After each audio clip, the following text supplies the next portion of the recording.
ಕಾಚಾಣಕ್ಕೆ ಗಿಳಿ ಕೋಗಿಲೆ ಇಂಪಿಗೆ ಮಲ್ಲಿಗೆ ಸೊಂಪಿಗೆ ಕೇತಗೆ ಸೊಂಪಿಗೆ ಮಾವಿನ ಹೊಂಗೆಯ ತಳಿರಿನ ತಂಪಿಗೆ ರಸರೋಮಾಂಚನಗೊಳ್ಳುವ ತನುಮನ ಎಲ್ಲಿದ್ದರು ಎಂದಿದ್ದರೆ ಎಂದೆಂದಿಗೂ ತಾನ್ ಕನ್ನಡವೇ ಸತ್ಯ ಕನ್ನಡವೇ ನಿತ್ಯ ಅನ್ಯವೇ ನಲವೇ ಮಿಥ್ಯ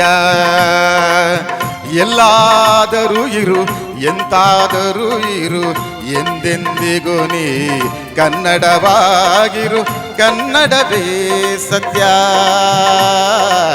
ಕನ್ನಡವೇ ನಿತ್ಯ ಕನ್ನಡವೇ ಸತ್ಯ ಕನ್ನಡವೇ ನಿತ್ಯ ಕನ್ನಡವೇ ಸತ್ಯ ಕನ್ನಡವೇ ನಿತ್ಯ